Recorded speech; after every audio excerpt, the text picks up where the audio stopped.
And then, loads of shit. We knew nothing. We just thought, like, even like the bond for the business, which was like the biggest chunk of money, we just thought that we just had to prove that we had that much money in our bank account, rather than like actually pay it. Which is like the dumbest thing of all time to think that. Why we thought that, I don't know why. Yeah. So like it almost didn't happen because we were like.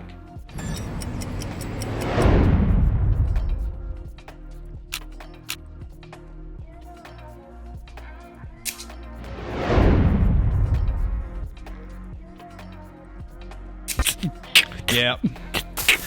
How are you? Thank you for coming on. Nah, that's all good. Thanks for having me. It's cool. Yeah, it's been a long time in the making. Coming here? Yeah, I feel like we've been speaking to you for like a long time. Oh, yeah. Where did we met at the Melbourne Food and Wine. Yeah, the hospitality. Yeah. When was that? I don't know when that was. September? I don't remember. 3 months ago. Yeah. 2 months ago. Time be flying. You have got some really beautiful tattoos. I'm just noticing now. Oh yeah, that's cool. She's based in Melbourne. She does these beautiful chrysanthemums. I don't really have a thing for chrysanthemums, but the way she does them, I really love them. It's beautiful. It's kind of like abstract-y, it's but cool. like it looks a bit like almost Japanesey and Yeah. stuff. It's so cool. Someone said it looks like a DMT trip. So It was like a DMT trip. Yeah. Cool, yeah. I mean, Tell us about if it. that's your thing, yeah. DMT trips? Yeah, not yet, but I want to. Cool. Beautiful. So why don't we start off with a bit of, your story. Yeah. You're obviously from England. Yeah. Growing up there. Yeah. What are the vibes? How was it? I grew up in what you call like a council estate. So you guys got like commission housing here or whatever. But that's all right. Like loads of people in the UK do. And so I didn't have this big romantic story of growing up around like beautiful food or my nonna cooking or, stirring a pot. We had like frozen meals out of the freezer. But actually me and my best friend, who actually now owns a restaurant in Manchester, Winsome, we kind of connected over food, like me and this kid. And then we used to get stoned and then do these like curry nights for our mates. And then so everyone come around and would like take us hours to cook these curries. That's amazing. Yeah, it was cool. Like, we just smoke all this weed and do these curry nights. And we just really bonded over it. And it's kind of like, that's how... Sounds like an incredible night. How old are you? I don't know, 14, 15. Okay. And then that's kind of how we got into food. And then, That's some core memory type shit. How did you originally say you had a bit of this like fascination with the thing and then you start making the curries? Like, why? I don't know. We watched loads of food TV when we were younger, and then my uncle was a really good cook and also smoked loads of weed. And he was like a bit of a hero of mine. I don't know why the curry night started. I don't know, me and my mate. Maybe it started like you were just getting high and you were like, oh, I'm hungry. And you're watching the food channels and you're like, should we make something? Which part of England? So from the south, like southwest. So kind of near like Bath, Stonehenge, that kind of area. Oh, cool. Yeah, I've been Okay. there. Yeah. I don't know if it's cool, but it's a thing. Tell me about it. How was it like growing up in like neighborhoods like that? Did you go to school? When did you drop out? I was a really bad student. Like I remember we had this meeting once, went to school. This is going to be like oversharing, it's right, it's a little therapy session. Anyway, we had this meeting at school and they're like, you're such a truant, we want to kick you out of school. And I was like, well, isn't this a fucking win-win for both parties here? I don't want to be here, you want to kick me out? Yeah. Well, I guess looking on it now, it's actually really bad for them if they have a student leave. So I was like a fucking tearaway, like a little terror kid. Just I was a dickhead. terrible kid at school as Yeah. well. I got kicked out. I can see that. Yeah. I got kicked out and you hear a lot about like, oh, you're like shit and you're not going to do well. And it's like... I was just hyper. I was really like ADHD, like when I was younger, just mad, grew up in a bit of a weird situation, like home life, whatever. I was just like a tearaway and just school wasn't for me and that's all good. And then, What were you like as a kid? Like... I was just, I don't know, I think I was mental. I was like really crazy. Tell us a story. Come on. I don't know what you want to Tell know. us a I don't know. story. We were just like Tell us a wild good kids. story. No, I don't know, good stories. We weren't like that naughty, just I think we were just really weird people. Yeah. I don't know. We just like, I was into music, I was into bands and stuff, and that was our thing. Like I remember like I ran away to like Reading Festival once with my ex-girlfriend's brother. And like she didn't come because it was like we were like 13 and he was like a punk kid. He was like, should we just go to Reading Festival? I was like, fuck yeah. So we just jumped the train, jumped in, like didn't get a ticket or anything. We just like bust into Reading Festival. Didn't tell my parents we were going there. You We jumped were it. fuck anyway, but we were just like, tearaways. Wow. Staying up all night in Bristol. Like I took this girl to a gig. like swayed in Bristol Academy, and it's like we just had no way of getting back. We were like, we'll just stay up all night in Bristol train station. We're like 15 years old. It's like, That's how it is though when you're that age. It's like, hey, like, what's the plan? Oh, I don't know. Like, we could just get really drunk at a train station. And we just like, and what about like, oh, well, you can't stay at my house, so you can't stay at my house. We'll just stay out all night. Like, what's the go? That's the kind of shit you believe in though as a child. Yeah, and it was just good. How good's being that excited about something though? Yeah. Honestly, like, when was the last time you were that excited that you were just like, I'm going to abandon all sense of anything, like being clean, having a place to sleep, a bed, everything, just to like do something fun. Yeah. It's crazy. We had a cool group of friends who were like really into music, just doing like cool shit all the time. Yeah. It's good, like crazy house parties. Yeah, it was sick. But my sister's 2 years older, but we've always been friends, so like we'd have these crazy parties, and everyone just knew they could just come to our house. At your place? Yeah. What were your parents doing? Just whatever, just not really around, but it's all good. Right.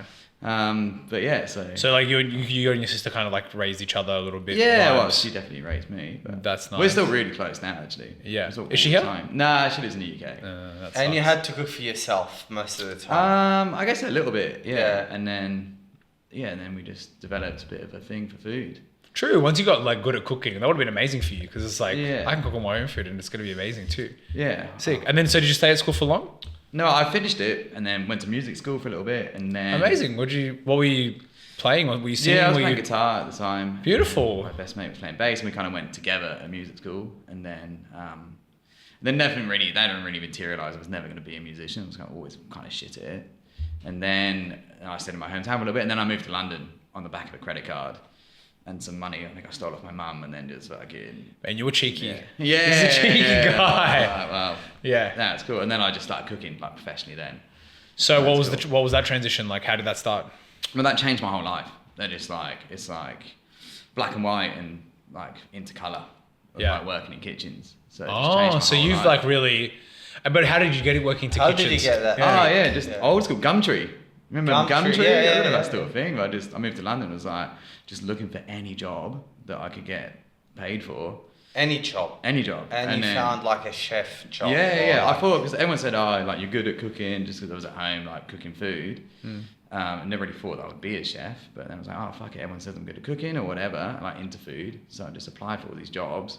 And then one was Artalengi, which is like an amazing restaurant. And then, just wangled my way into that, which is... That's crazy. Would you that say you- it's almost luck? Yeah. I was like destiny, fate. Yeah. Because then I met this guy that hired me, Jed, is like still my life mentor to this day. Dude, So this it's is an fucking amazing wild. story. Yeah, it's crazy. Yeah. It's But you amazing. seem like you were pretty, like you were on the back of a credit card from your thing. Was it just because you were broke, or like were you like desperate to get out of Desperate the to get hometown? out. Yeah. What was the mentality? Like what was going through your head at the time? I don't know. I was just like, I need to get the fuck out of here. And then my mate in London had a spare room, and he was like, oh, just come live with me. I was like, yeah, sweet. And then just fucking went up. Beautiful. Yeah, it's cool. So then you got accepted to go. So you went there as a stage, or No, just to begged for a job.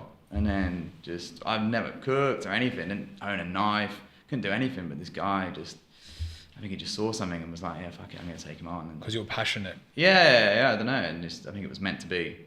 Really sweet. He's a really amazing person. And yeah. So cool. Jed, tell us about him. Like what was the process like? You went there, you begged for a job. Yeah. So he's Aussie, so he lives in Canberra, and then he was like, when he was younger, he was like young chef of the year, like amazing chef, and then so he was in Kensington at Artalengi, and then it was kind of towards the end of him sort of like cooking a little bit in his career. So then he hired me, and then he hired loads of people, and he was like, everyone loved him. He's just like this amazing character, really good chef. And then just took me under his wing, and then just taught me not just about cooking, then just about life, about everything. And then Wow. it's really, really beautiful. Yeah. And then What were some of the key takeaways that you feel like so he's like really introspective, Yeah. really, and he taught me about that, and just, I don't know, just the endless advice, and just he's like, I remember one day he told me, he was like, all I want to be in life is a good person. It's like, fucking hell, like what thing to say to someone that's young? I don't know. I was really absorbed in it. Fuck, that's a cool thing. It's so powerful. Yeah. And like I feel like also because how old are you then? Like 19 or something? Yeah, 20. Yeah, 19, like when you're 20, 20 and you don't know shit, and someone that you really admire Yeah. says something like that to you, Yeah. and you've also found that you've kind of reached that destination on your own as well, like that train of thought. 'Cause I feel like when you're young, sometimes like people are like your mum or something Yeah, might tell yeah. you like, be a good person, do this thing, and you're like, oh fuck, like what do you know? But someone that you have found on your own to be this idol of yours, and they tell you these kinds of things, it's very powerful. Yeah, super powerful. Yeah. Yeah, and we're still really connected now. Like he came very early on at Reed, like came visit us, and he came for the first birthday, and yeah, it's crazy. He now says that because he's not a chef anymore, he's like this really smart engineer guy.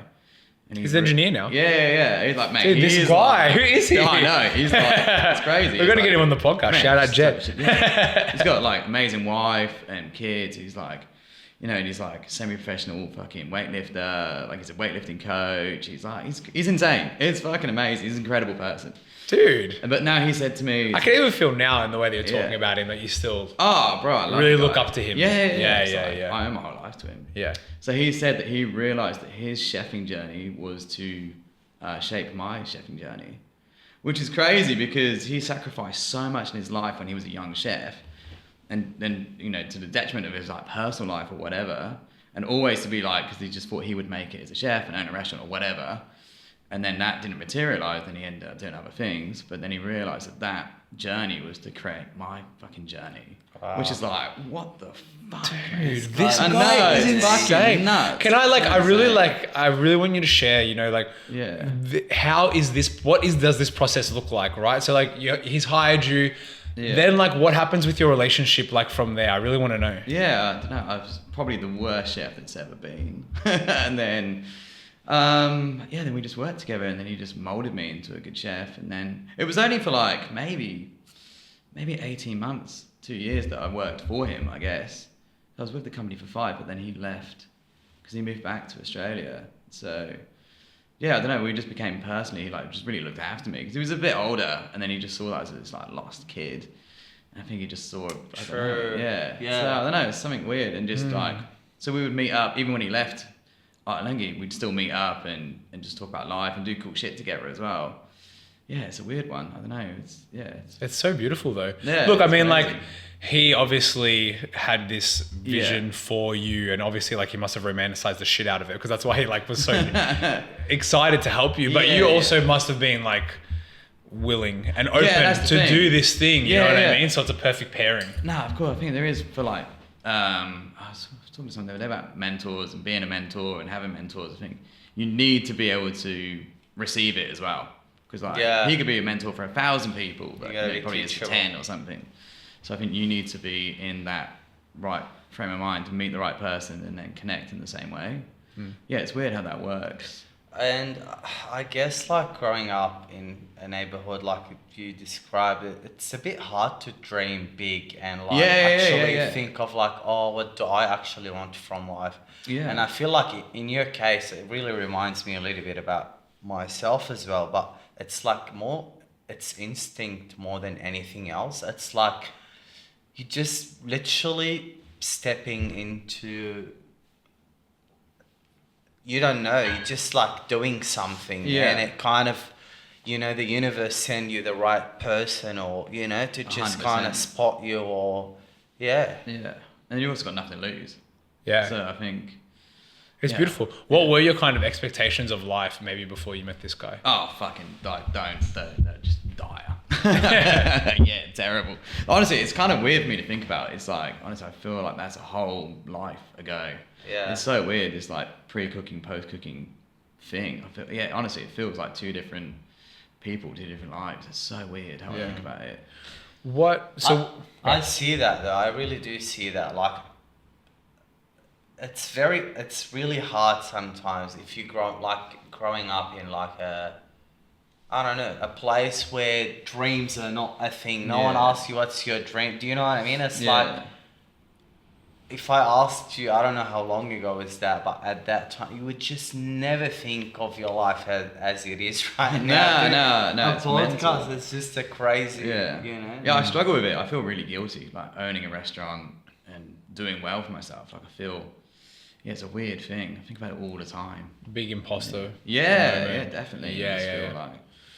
So what's so now you're saying you went your whole life before you got in the kitchen, black and white. When you got in the kitchen, it's in color.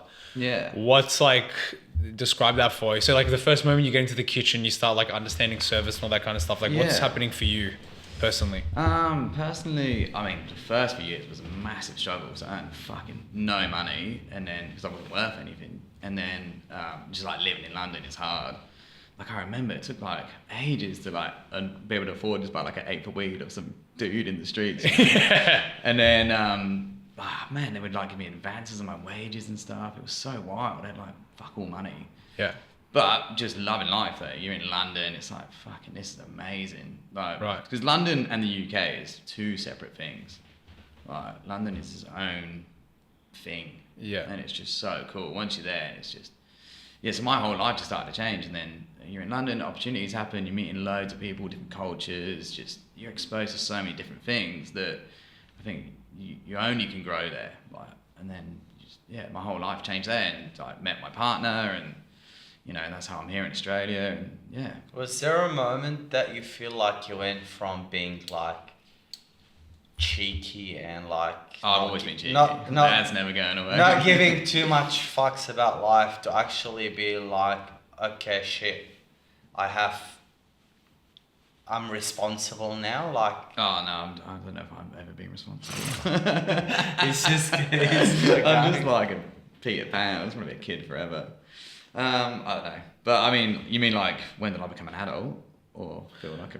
No, I think he's asking you like, when did you like, okay, so maybe like you're like, oh, my life, whatever, I'm moving to London, no hopes, going to the restaurant, you meet Jed. At what point were you like, oh, cooking is a very, like, it's more of a serious thing for me. I could make a career out of this, you know? Is that what you mean, yeah? Yeah, I guess pretty much straight away. I was like, I need to make this work. And then I just fell in love with it. And I was like, just going home, like I didn't care like how many hours I'm going to work or whatever I needed to do. I was just, really immersed in it, buying cookbooks, eating out. Yeah, pretty much straight away. Like I fell in love with the whole thing. I was like, right, this needs to fucking work. And then I need to work at it as well. Yeah, because I was so terrible and I had no formal training. So just really absorbing loads and then just like, not caring about being the worst in the room. Like that's fucking cool. Like, what was that kitchen like in terms of like being able to nurture you? Were they quite harsh? Great. I mean, Ottolenghi is like a beautiful company and really diverse and just, so I never had like, there was no like pots and pans thrown around or anything like that. Like it was a really good environment to learn in. And then when they opened Nopi was where I met Bex. And then that was probably a bit more of a harder kitchen, like a bit more, a bit more flair in there for sure. Where was this? So Nopi is like the Ottolenghi Fine Diner. And right. Yeah, so that's sort of where it stepped up another level. But so I learned heaps there as well. And that was exposed to a bit more of a serious like situation, I guess. Yeah. Beautiful. No, it's cool. And you said you met your partner in that restaurant. Yeah, it's like classic. I was just a shit chef and she was a bartender. So it's just like... Yeah. That's cool. It's destiny. Yeah, it's cool. Front of house? Yeah, she was a bartender. Bartender. Yeah. So we just... Yeah, she's like Aussie and she was on a working holiday visa. But she's been in hospital her whole life. So she was actually really good even then when we were there. No, beautiful. Cool. Yeah. So we joined at the same day, like we were part of the opening team, but it took maybe a year or so for us to really connect. Yeah. Did you, and where's she from? She's from Melbourne. She grew up in Brunswick. So. Beautiful. Aussie, yeah. She's okay. Aussie. Yeah. But what, and then when did you move back here? Was that inspired by Jed as well? Because he's obviously from Canberra. Kind of a little bit. Like I always thought I'd go see him in Australia, and then Bex's visa was up, so she had to go back to Australia. So it's just like, wow. If we're going to be together, like I need to go to Australia. And I was like, well, if it doesn't work out, I can just visit Jed, whatever. And like, that's all good too. Right. So then you're thinking, so you leave Ottolenghi. Where did you move up to head chef there or? Nah. I think I was like, just maybe, I don't know what, senior CDP or something maybe. Right. Yeah. Right. And then you come to Australia and then you start working with some pretty big names here too. Yeah, my first job was at Vue de Monde. I think that's like everyone that lands kind of works there because it was like 12 years ago. So then, or 12, 13, 14, I don't know, it's 8 ago now. So then Vue was my first job, and then... what was your time like there? Yeah, it was good. I was kind of like it was still up in the reality tower. It was more like in the event side, so I didn't do as much in like the main service side. But it was cool, it was like seeing loads of like Aussie ingredients and stuff, and it's obviously like quite a prominent restaurant. Like Shannon was there, and then Corey Campbell was the head chef at the time there. And actually Hugh Allen was an apprentice when I was there, and obviously now he's like the executive of that. Wow. It's fucking wild.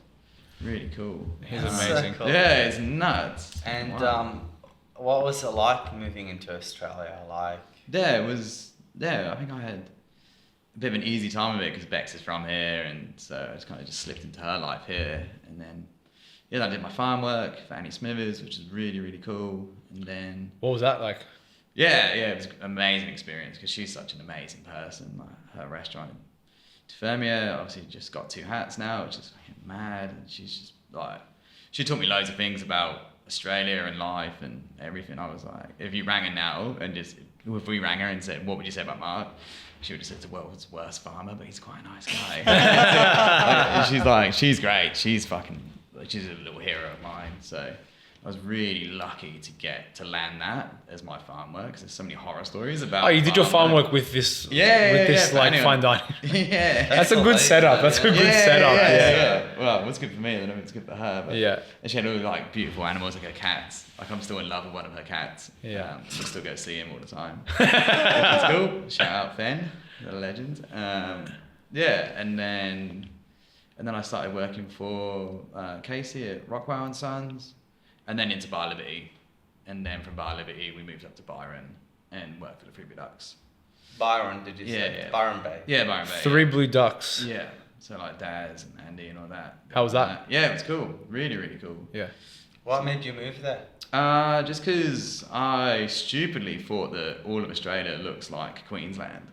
So in my mind, I had no idea that Melbourne's like not like this tropical beach thing. Oh, you're thinking we're here riding like sharks and crocodiles and like the postcard. Of yeah. Kangaroos in the streets and like I love that that's still a thing. Yeah. But you know what's so funny, and I actually need to remind myself of this, like. Apart from like the few major cities, Australia is that. Yeah. Australia actually is that. Like if you drive like an hour and a half outside of Melbourne, that's what it is. It's like bush and wildlife and like shit everywhere. Because I'm always like, oh, like why do people think this of Australia? But if you literally go anywhere else, that's not like Melbourne, Perth, Sydney, Queensland. Did it come back? Yeah. Hello. Yeah, it's good. You can just edit the ghost out. Yeah, we can edit the ghost. What were we talking about? Byron. Yeah, so you thought that everywhere in Australia was... Yeah. So, which is just me. Was surfers and... Yeah. So then we went to Byron on a little trip anyway before and went, it's so stunning. So then we just thought, let's just get out of the city and we moved up there just for a little like change of pace, change of scenery. And then we were up there for like 3 years, I think. Yeah. Really cool. Wow. Yeah, like during COVID. So it kind of... Oh, wow. You lucked out. Oh, mate. It's like it never fucking happened. We copped it here, yeah. Yeah. So... Man, but like chefs, they can just pack and go. They'll find a job anyway. Yeah. So that's being the a chef beauty is a about good cooking. gig. For real. The beauty about cooking, you can go all around the world. Yeah. Chefs and universal language. bartenders, literally, there's Traveling. so much Yeah. Hospo. Yeah, hospo. You can just do it. Yeah, it's cool. So it's stunning up there. We had a really good time, but then we just missed the city. And like Bex's family is here and stuff. So we're like, let's come back. And I feel like it gets like that. I feel like for those kinds of places, they're good to visit, but maybe not to live all the time. I think if you own a business there or if you grew up there, maybe it's like a really cool place. But I think It's very quiet. Yeah, and just like... So you come back? Yeah. And then I was head chef at Ducks here in Melbourne, and then Bex was working for like Anchovy, and then she was at Capitano. And then, we just started to like look for spaces to do a restaurant. I feel like you're glazing over a lot of stuff here. Yeah. So you come back and like, at what point are you thinking like, I'm going to open a restaurant? Like this is a big decision. You're going from just looking for chefing jobs to owning your own business. What is that? Well, because we kind of ran a place in Byron like for someone, but like Bex was the manager and I was the head chef. So we were like, realised that we worked really well together, and our whole life has just been hospo. And us working in it and being together at Hospo. So we were just like, I always wanted to do it. So I think pretty much immediately when we moved back to Melbourne, we knew that's like, well, we realised we couldn't open a space in Byron. Like we wouldn't have the capital to do it, or like it just wasn't really a place for us to do it. So like Melbourne is, somewhat easier to open a business in. So that was like always our game plan, was to move back here and try and open a business. Yeah. So we even pretty much actually the first week that we moved back to Melbourne, we set up a meeting with Michael, who is now our business partner, just to get like a lay of the land of what's going on in Hospo at the time. So it's kind of funny how it full circle turned around that we did end up actually. And you knew him from Liberty, obviously. Yeah, from Liberty, and Bex knew him from Capitano. Yeah. So I've known Michael for quite a long time. I was just a shit cooker messing around with Chef when he knew me all those years ago. And then he was always really sensible, even though he's younger. Yeah, he seems very driven, that guy. Oh yeah, he's just a little nerd. Yeah. No, he's cool. I love Michael. Yeah. It's just, he does 1,000 things. It's mental. He's ambitious. Yeah, he's ambitious, but he's like, yeah, he's cool. That's like, Beautiful. It's great. He's got like kids, and it's wild. I don't know how he does it all, to be honest. Right. Yeah. So he helped us find the spot for Yeah. Reed, which is like we couldn't have done it without him. And did you already have a concept laid out? So not really. So me and Bex had like vague ideas of like stuff that we would want to do, and then we always thought we'd want to open something really, really small, a bit like Napier Quarter. Like, that's kind of what we thought we'd open. It's like a really small hole in the wall, just me and her and a few other people. But then Michael found the Reed site, and because he looked at it before, like, years ago, before it got converted to a cafe, when it needed all the heritage like triggering to like turn it into a hospitality business. Yeah. So he was like, well, fuck that noise, because that is a headache. And then when that cafe folded, the property manager, I think she just remembered Michael and just rang him, and he was like, oh shit, I actually know these two people that are looking to start a business. Right. And he rang me. I remember being on the line at work, just answered my phone. He was like, mate, there's a space directly opposite Caretakers that is looking for people to be hospitality owners of. And we're like, fuck. So we went down like literally the next day. Yeah, it's pretty cool. It's amazing. Yeah, it's wild. And then, like, what did you think of the place when you got there, and how soon after that did you actually start the biz? Yeah, so we looked at it, and then the concept kind of built around it when we looked at it, and then we just said yes immediately, and then we had to build like a business deck and all this kind of stuff, which for me and Bex, then we realised how much little we did actually know. Yeah, this is what I wanted to get into. With the transition between there and actually running the thing. Yeah. So like all that, like writing a business proposal and stuff, we kind of just thought, we'd be alright, we'll just be able to do that. And actually we realised we didn't really fucking know anything. But that's where Michael has been gold, because he's done it loads. And then, loads of shit, we knew nothing. We just thought, like, even like the bond for the business, which was like the biggest chunk of money, we just thought that we just had to prove that we had that much money in our bank account, rather than like actually pay it, which is like the dumbest thing of all time. To think that why we thought that, I don't know why. Yeah. So like it almost didn't happen, because we were like, fuck, we need to find like this massive chunk of money, which was basically all the money we had. But then we figured it out, and it was like, actually, it's all good. Yeah. And then the concept is built around the space, because it's like an old, the name of Reed House comes from the architect that designed that building, which is Joseph Reed, and he was born in the UK, and then lived in Australia and did all this stuff. So we did this like British Australian blend, which is me and Bex, and it's like bleeds into the heritage of the site, and then actually just formed the concept of what we're going to do.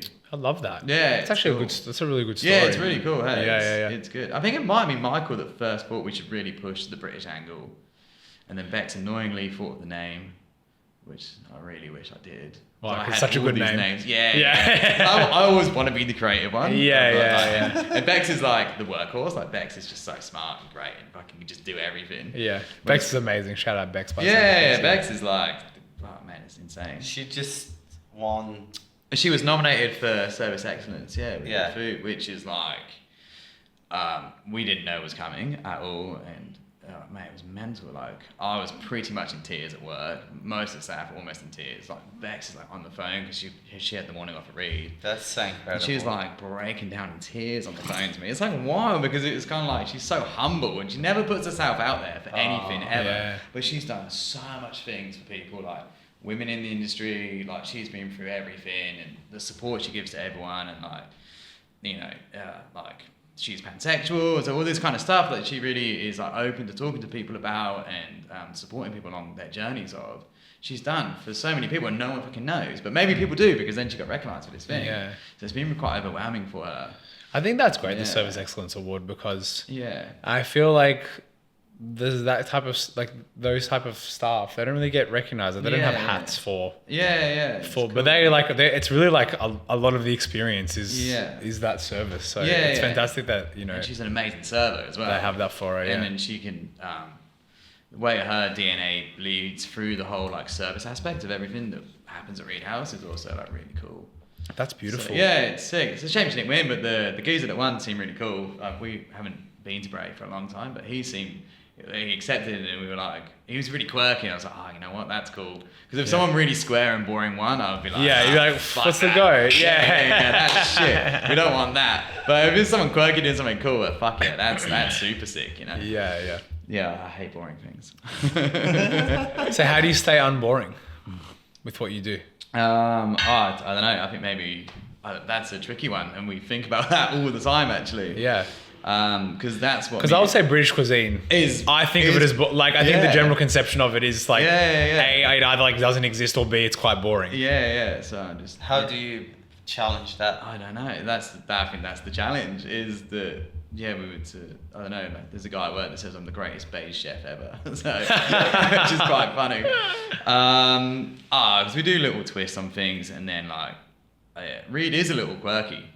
So there's like all the artwork I love, like really independent art and kind of weird art, and it's like, well, fuck it, we're just gonna put it up in the restaurant. Like, you know, we have like a Leadbeater piece of art. It's like, should that really be up in what? Like Leadbeater is like a Melbourne artist, but he does like, it's really like, it's kind of dark, his artwork, but it's really cool. And the piece we have is quite light of his, but it's still really like, it's super cool. When you come out, I'll show you, it's amazing. Yeah, and then sure. like, my favorite album is the Streets first album. So I got like an art print of the Streets first album, like this fucking huge, framed it, just stuck it up. It's like, is that the smartest decision? Probably But that's not, nice. it's super cool. No, it is good though, because it's like, you want the personality. Yeah, exactly. So you know what I mean? These quirky things at Reed to try and make it fun. But for the like, right if it just looks person, amazing, like that's cool. okay. But like, you'd rather also learn like the story. Yeah. Do you know what I mean? Because it's like, oh, like if someone's like, what's that piece of art on the wall? It's not like, oh, like, I don't know, we just bought it. Yeah. Like the designer told us to get Everything it. we own has a little story. Yeah, that's cool. That gives it almost like a bit of like a pub feel almost, which is sick. It's like a quirky house. And also we have fuck all money, so loads of shit just literally came from our house. I'm like, we'll take it off the wall. House. That's so good. Yeah, so like, and all the staff know the quirky little stories. And now there's things that were at Reed from the very beginning that had these quirky stories, but now there's things that have like evolved that we now have in the restaurant that have these quirky stories from being open, which is really cool as well, and everyone loves it. Man, you're tied up in this place. Yeah. I feel it. It's like very close to you. Yeah, well, it's mine and Bex's life. That's beautiful. And first one as well. Yeah, it's our first business. First baby. Yeah. So me and Bex don't have a baby, we have this. So What's cost you way more money. well, it's so funny because her brother and his fiance, they got pregnant around at the same time as us taking on Reed. And they called us over to their house, and they were like, we were going to call our child Reed, but R-E-I-D, but we like designed all the fucking promo for like Reed House. They're like, but we'll change the name if it's kind of weird for you guys. I'm like, that's beautiful. Yeah, it's fucking mental. And we were like, absolutely not. That's so good. Anyway, Such a good name. R-E-E-D, and they're R-E-I-D. And we're like, that's cool. And there's 2 baby Reeds in the family. So I always joke that our baby's going to make us $1 million and theirs going to cost them $1 million. Yeah, that's true. So far, I don't think that working out. So you guys just celebrated your year recently. Yeah. I remember when you guys opened. Yeah. You got a hat pretty quickly after that. Yeah, 3 weeks. Yeah. That's like unbelievable. Yeah. And how did that feel for you? Yeah, that was a fucking wild day actually, because I woke up early and then Michael was in England because he had a planned holiday because his partner's from the UK, and we have like multiple ways that we all chat. So on all 3 messaging services, we've got these messages from Michael. I'm like, fucking hell, what is going on? And he's like, did you read the review? We're like, oh, fucking, it's like 7 a.m. Bex is like asleep next to me, and I'm like, so just read the review and realised we got 15, so it means the hat. It's like, what the fuck is going on here? This is madness. And then so I just wait for Bex to wake up, and then we're just like, celebrating. You're there. No, And like sneakily you're like, and then pretending to go back to sleep. No, if you met Bex, it's like the mornings for us are atrocious. We hate mornings. Yeah. No, I didn't know what to do, and then I walked to work on my own, and then I tried ringing Daz. He's like the only person I thought would be awake. He didn't answer. So it was just mental in my mind. Just like, this is fucking stupid. This twat from the UK that, grew up in this weird environment. It's like, this is a really massive achievement. It felt really good. And it was kind of like, you feel selfish about it, but it's cool. And then Pete, one of the chefs, he was the first to arrive, and he knew what it meant, and he just hugged me. And that day was fucking great, but it was also our lowest trade day ever. So we only used to do lunch on Tuesday, and I think we made like $200 at lunch or something. Right. But it was the greatest day ever. So it was just super funny. We have this stupid story that was quiet. That's amazing. Yeah. And we went then, to the pub. and then how do you feel in terms of maybe the pressure that put on you? I don't know if it did put any pressure actually. It kind of probably lifted a bit of pressure off, because we thought if we got like, you know, I think when you open, you have the dreams of like, in our sort of like plan, we had like, you know, in the first year you can sort of get close to like being the guide or whatever. That's really positive for the business. And then hopefully by year 2, you know, you've got your systems in place and hopefully you can get a hat. Like that was our little goal, or like one of the goals. So for it to happen so quickly was like really cool. And I think it just, I don't know. I don't think we felt any pressure from it. It was cool, and it was really cool for the staff. And then it was just positive, and it was just fun. Yeah. That's beautiful. And then ongoing, like, yeah, you're feeling like, oh, I've got to maintain this hat. Are you trying to get more? Yeah, like, I don't know. what's your vision for Reed House? Good question. I think we don't think about like keeping the hat so much, because the way we got it was also like Bex had no idea who Besha was, like what she looked like, anything like that. And I think that the charm of Reed is that everything, like it is like coming to our house. That is the feel of Reed and what we do, and we're quite confident in the things that we like me and Bex. So we always push the things that we like, and so we're never really going to falter on that of like trying to over complicate things in our mind, which is like, we really think about not doing that to make things really true. So we always think if we can stay true, then that will keep the business positive. What's been like the most important lesson so far in your first restaurant? So many. I think, not panicking has been a big lesson. There's been like a few times me and Bex have definitely panicked of like, it's really quiet, or like whatever situation's happening, and then Michael's been quite good in the background to like be like, mate, this is year 1, of course you're gonna have a bad month here, or you know, a nightmare or whatever. I think to try and relax a little bit is good, and so many lessons, just like letting go as well. When I was a head chef, I was really bad at not letting go. Like, I just wanted to fucking be there all the time and oversee everything, and probably micromanage like way too much. So to be able to let go, and like we really let our sous chef and assistant restaurant manager like run the show. Like today, me and Bex are not there, and we try and not be there 1 day a week, and so that they have ownership of being able to have control over it. Because otherwise, it's shit for them. And also, they're like more than capable, and in fact, probably better than us. So letting go has been a massive thing for us to learn, which I wish I did fucking ages ago. It would have made my life fucking way more enjoyable before. It's never as scary as you think that it's going to be. Yeah. In fact, it's better. It's better. But I guess the only thing is though, if things do go wrong, you're going to kick yourself that you weren't there or whatever. So there's like that. Like we got robbed one day, like during the fucking day, and me and Bex were both not there.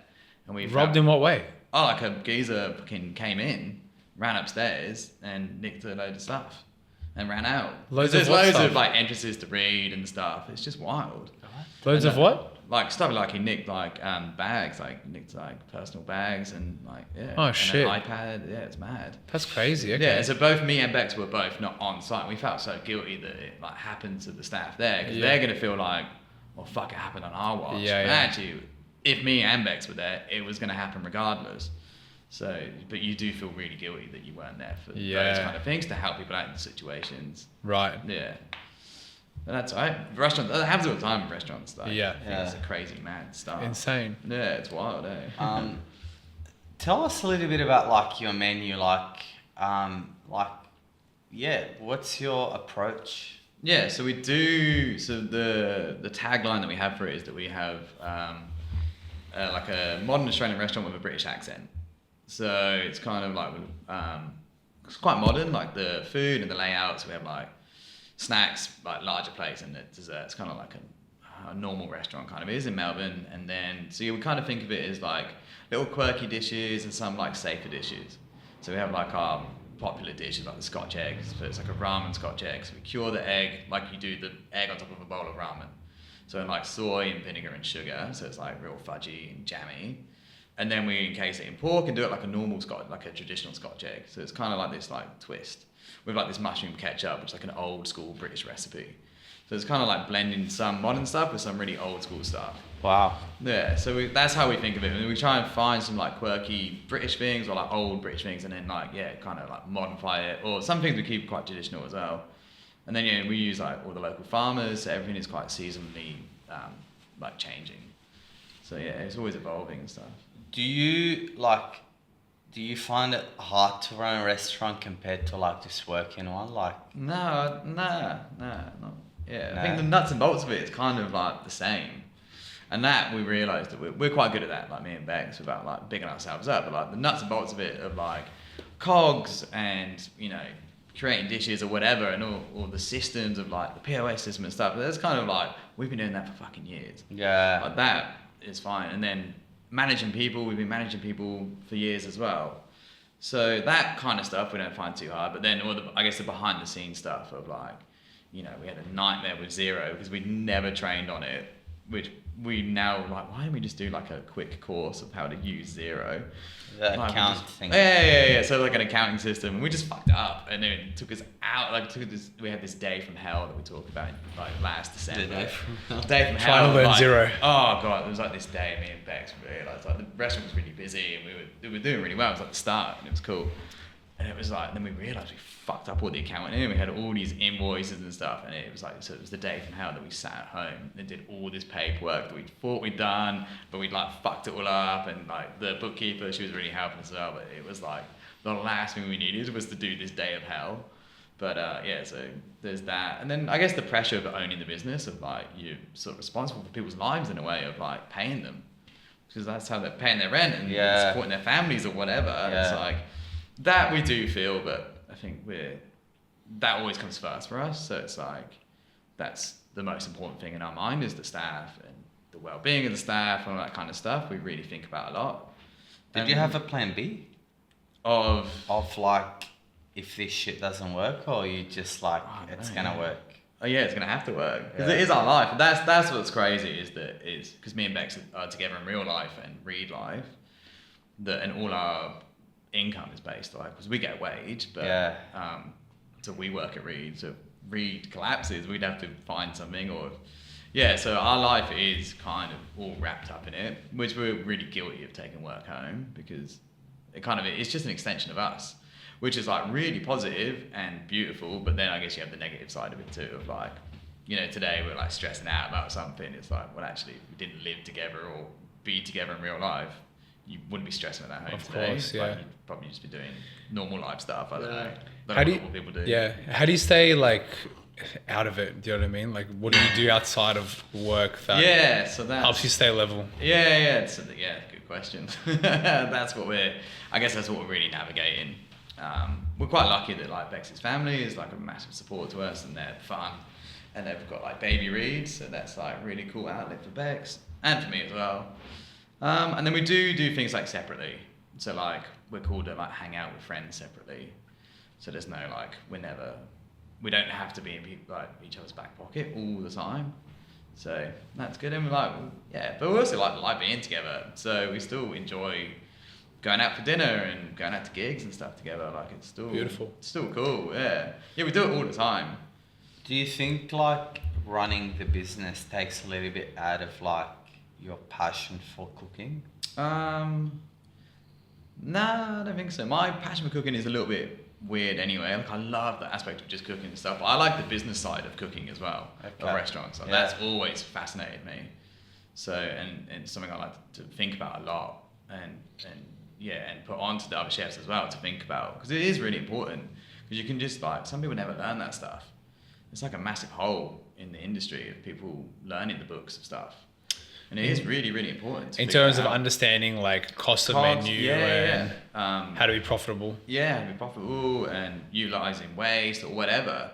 There's all that stuff that is probably not the sexy side of cooking, But I actually find that stuff quite fascinating. So so that aspect I really, really enjoy a lot.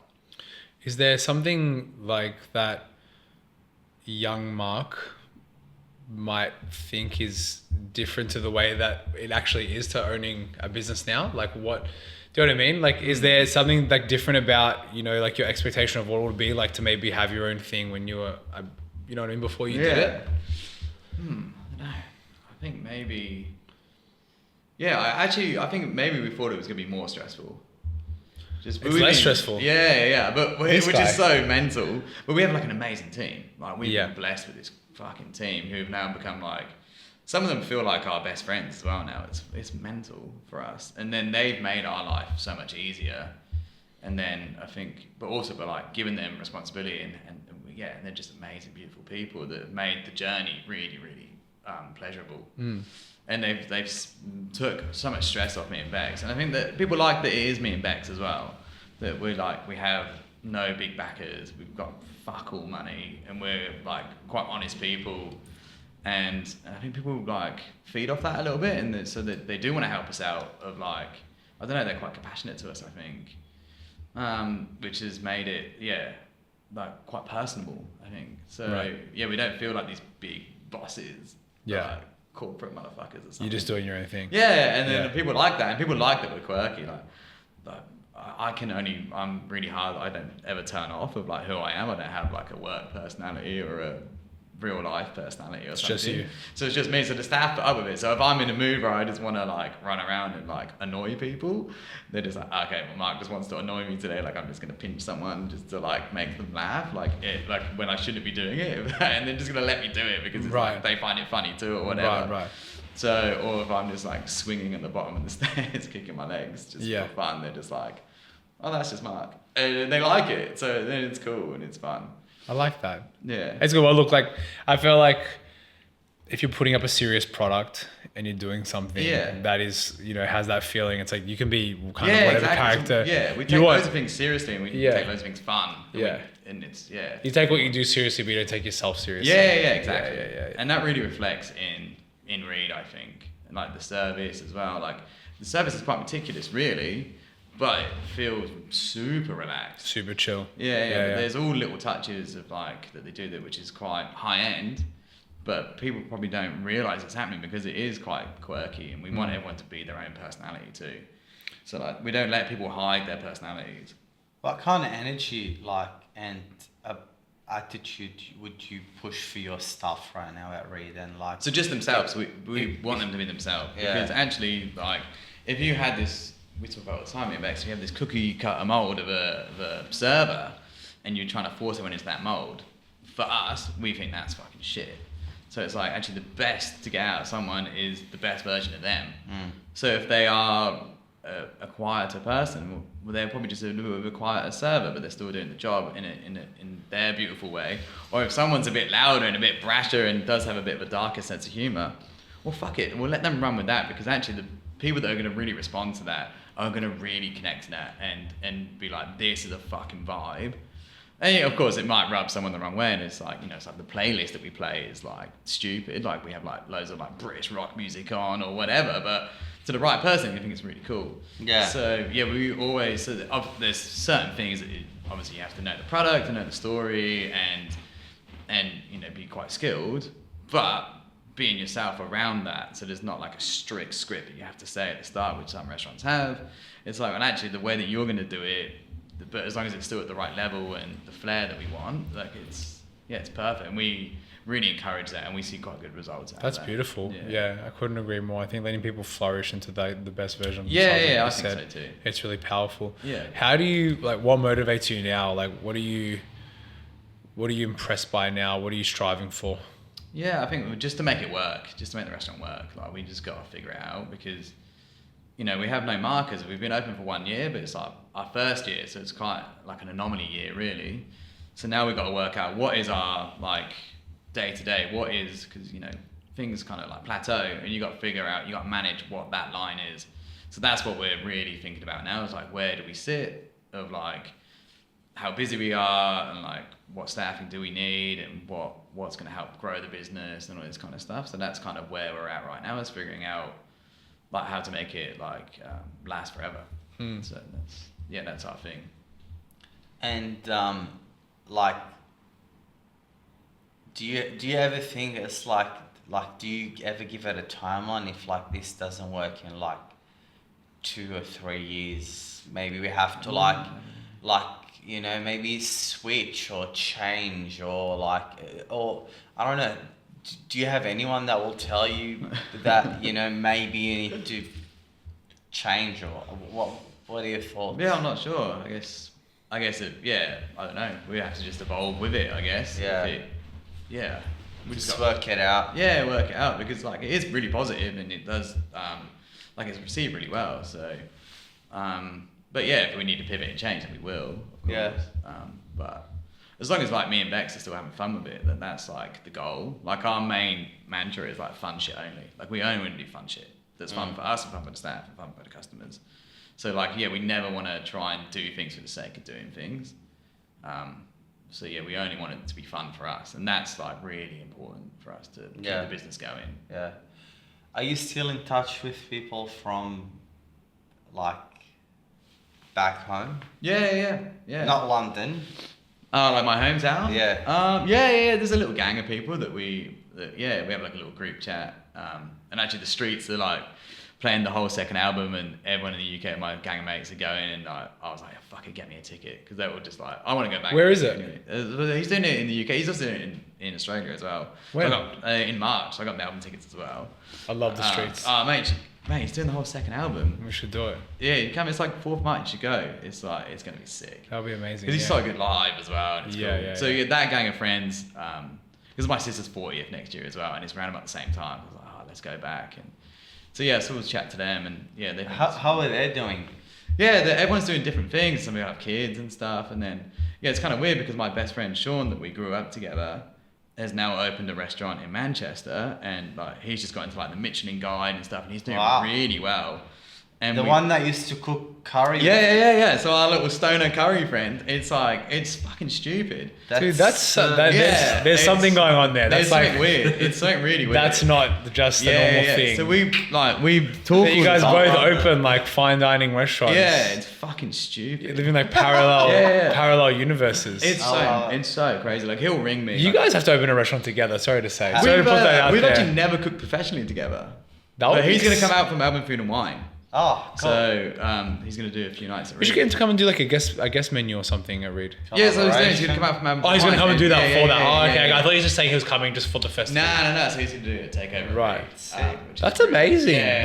How good is that? It's like crazy. when you get the opportunity to do something that you've kind of like always wanted to do because you now have the platform to do it. Like we think about that when we get to work with people that we've always liked or whatever, just because we have the platform of having the business or whatever. It's wild. Like we were two lost teenagers that were like in quite some bad situations, really.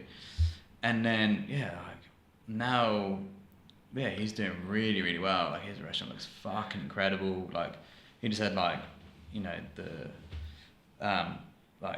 Hour Canteen just pop up there. So like Fergus and Margot and their son was there. He's ringing me. He's like, fucking Fergus Henderson's like in my restaurant. It's an idol for everyone, Huge. And it's just wild, like him opening a restaurant and then he's just. Did he get a star? No, but I don't think he got a star. He's just in the guide. That's cool. Which is amazing. Massive. They've been open for like 6 or 7 months or something. Yeah. So it's not 3 weeks like you. But. Yeah, it's just nuts. Could you imagine if like he comes over to cook here and like he just switches and he's like. He just turns on. No, he just turns on and he's like such a prick in the kitchen. He's like, he got trained by a different chef to you, and he's just like straight away. He's like, don't fucking talk to me, man. Sean is like the nicest person. He's sure like, man, he's such a fucking asshole because he's always been popular. When we were teenagers, he was popular. And now when he moved to London, he was just really popular. Now he's in Manchester, and we know a couple of people that know him or whatever. Like one of his old head chefs from a pub he worked at in Manchester was working with us at Reed, and he's just like, man, Sean is this popular guy. Everyone fucking knows him. It's like everywhere we go, someone knows Sean. But he's a really beautiful human. It's just cool. What do you think your life would look like if you didn't move to London? Yeah, I don't know. Bad. Fucking shit. For sure. I don't know, but who knows? Yeah, Crazy. I can't even think about it. It's weird. If you you weren't a chef, what do you reckon you would? I don't know. Have done. No idea. Yeah. Just a waster. Yeah, I don't know. Gets to Not show sure. you that, like, Yeah. how lost you were. Yeah, Like, yeah. it's Like you didn't have any other aspirations. None. Yeah, none. It's crazy, hey. I honestly feel like that about photography. I Yeah, literally cool. could not think of myself doing anything else Yeah.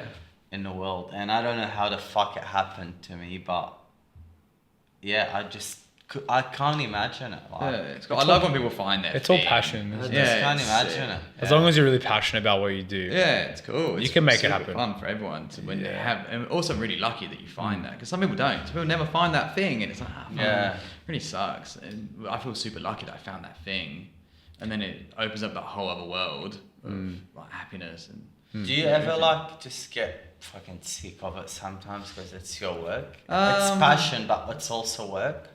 Yeah, not really. It's kind Yeah. of always because there's so many aspects to cooking and food and like there's so many things that you can think about with like, there's like the environmental side of things. It's like you can learn about science with it. You can learn about cultural stuff with it. It's just like it's never ending with like the hospitality world of what's involved in it.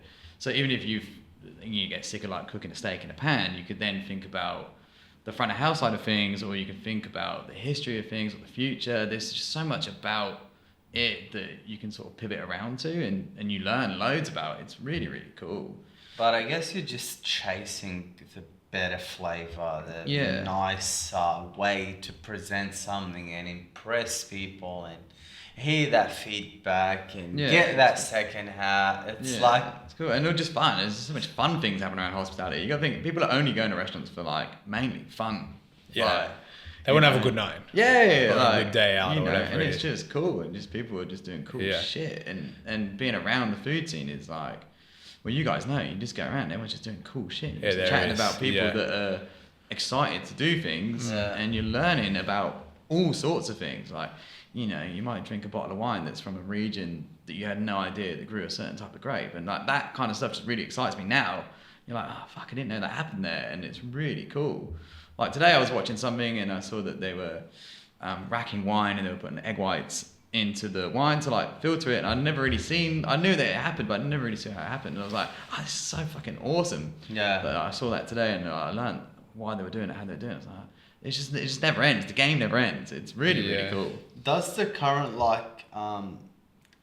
hospo scene make you worry a little bit? Yeah, I think it is scary for everyone. Like realistically, it is pretty scary. It's like oversaturated for sure. Especially in Melbourne, it's like it is hard to be a profitable business. I think in hospitality. I don't know, but I guess everyone's got to keep the faith, and I think the right things will survive. I think so. If that might not include us, might include us. Either way, it's all good. I think, I don't know, but there's so much positivity around it, and everyone's very supportive. So like your little network of people that are connected to you, that you've either worked with or you support and stuff, are like really bound together, and that's such a beautiful thing. So I think it's that I don't think that will ever go away, but yeah, I don't know, it's pretty wild. Hey, it's like there's so many places, there's so many good things. It's very hard to choose a restaurant. To go to these days. It's wild, and then I think everyone then just finds their thing. But we're really guilty as well. We kind of just go to the places that we like now, rather than like, a lot of people chase going to the new places, which is obviously super fun, and we still do that. But 9 times out of 10, we're going to go to the places that we either like know the people that work there, and like that's like our social life of seeing them there, or that we just know that we love that restaurant. What is good hospitality in your opinion? Good hospitality is fun. It's fun, and actually, if it's not perfect, I like that too. Like if it's a little bit quirky, or if I can see the team is enjoying themselves, that I really like. There's nothing worse when you can see an open kitchen and it's just silence. I'm like, fuck me. I just could not be in that environment. I just don't think it's just not for me. So, and then like creativity, I love seeing quirky things or things done in a different way, or I have this annoying thing that Bex hates, that I always order the thing that I think I'm going to hate the most.